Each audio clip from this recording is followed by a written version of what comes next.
Alright, so we've done most of our drums for the moment. I might add some more in later, but we've got a good drum groove with some hats and percussion and things going on. So let's leave the drums for the moment and we're going to move on to synths. So as you can see here, I've got another instance of Reactor, and you're probably starting to realize just how much I actually love Reactor in my production.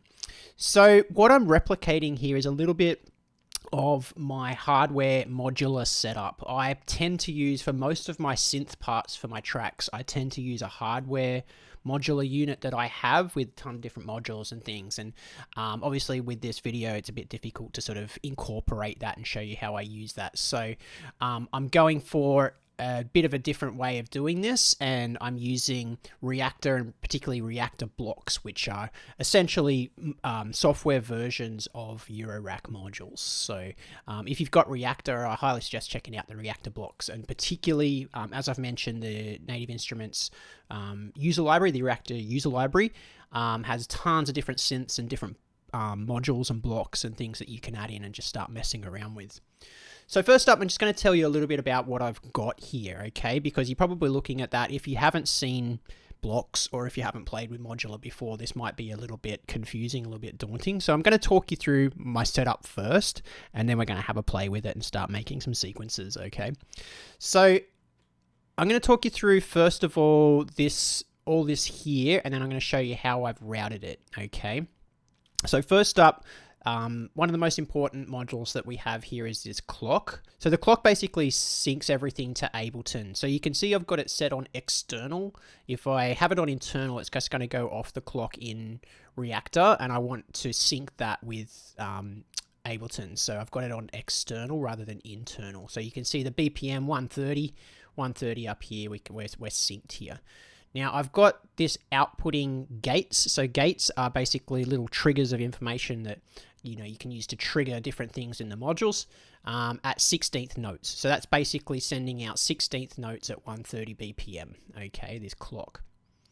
Then I've got this Turing machine, which I'll dive into a bit more when we actually start making a sequence. But basically this is a way of randomizing sequences and then locking them in, so you can basically have it on random. If it's in the middle here, it's just randomizing the output, and then you can lock it either side to lock that sequence in, and then you can record your sequence there. So it's just a really good way of coming up with a lot of different variations on sequences and interesting sequences that you may not have come up with sitting at your keyboard or playing with ARPs or anything like that.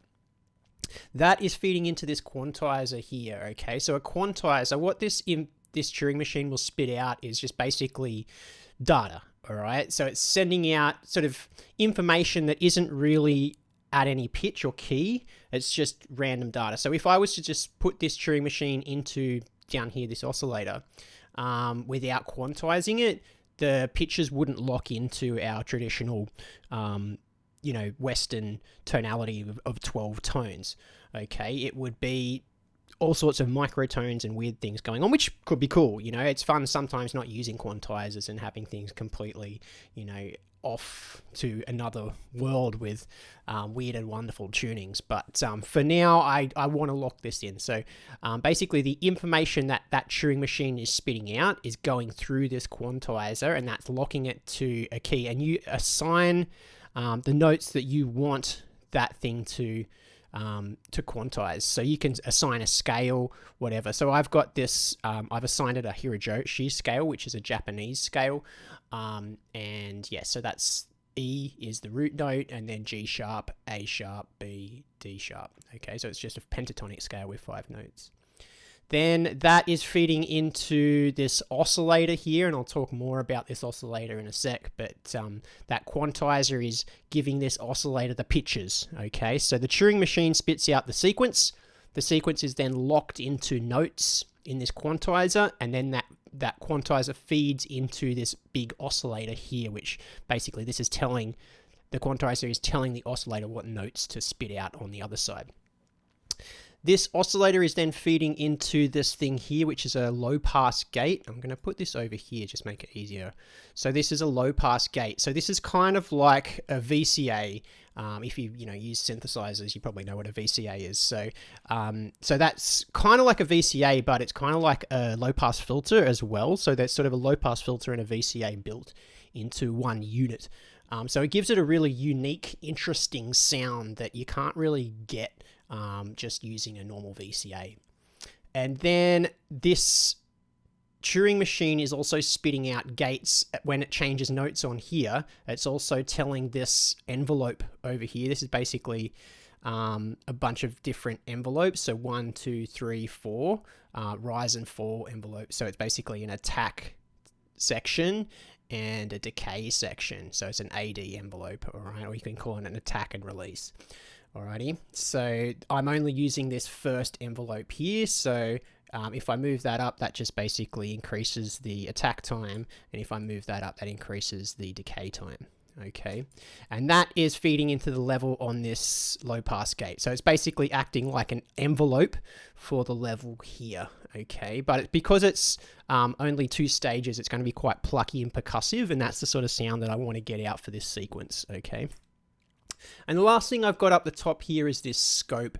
And that's just more for looking at the waveform for you guys to get an understanding of what this oscillator is actually sort of doing when we get into it.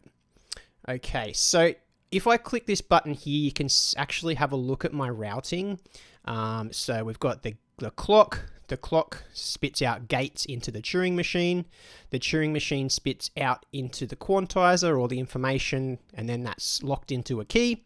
That spits out the pitch information into both oscillators on this West Coast DWG, and then that goes out into the low pass gate.